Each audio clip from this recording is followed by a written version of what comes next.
anti-aircraft guns greet the invaders with a cloud of lead. But even with the carrier guns banging away, the Japanese Bettys are still determined to deliver their 132-pound high explosives onto Enterprise's deck. Just one hit could put this floating airfield out of commission. The Japanese planes open their bomb bay doors and let the ordnance fly. All the bombs miss. But one is close enough to rock the Enterprise. Shrapnel rains down on the carrier's deck, mortally wounding one of her men. With their bomb bays empty, the enemy planes bug out, except the one in the rear. Although American gunfire has left her critically wounded, the last bomber does a 180-degree left turn and buzzes back toward the carrier. He knew he lost, and he was going down, so he's going to take some of us with him. Enterprise Captain George Murray orders instant evasive action. Full right rudder.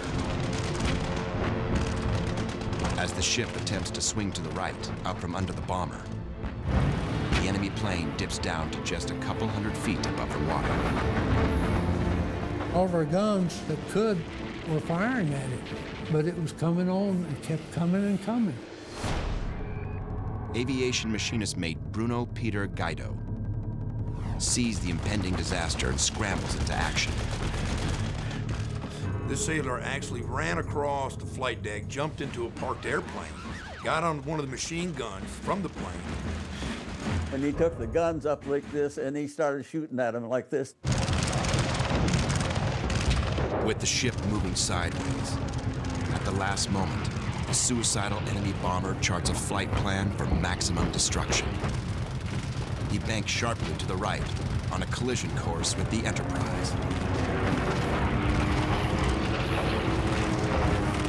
As the bomber crosses over the deck, its right wing shears off the tail section of Guido's plane. But the intrepid machinist's mate is unhurt and still firing as the enemy plane skids off the carrier deck. And the gunner took the plane around, shot him the other time so it hit the ocean.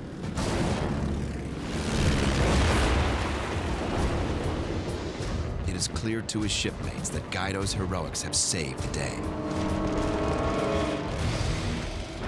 His quick action spared the carrier a devastating blow.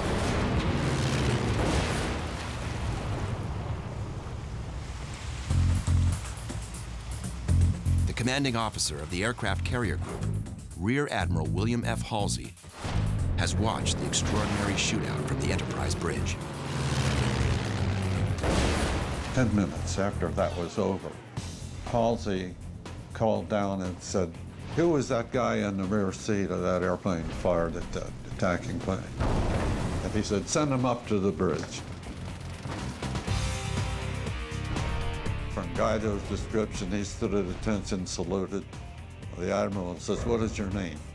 And he said, "Bruno Guido." "What rate are you, Bruno?"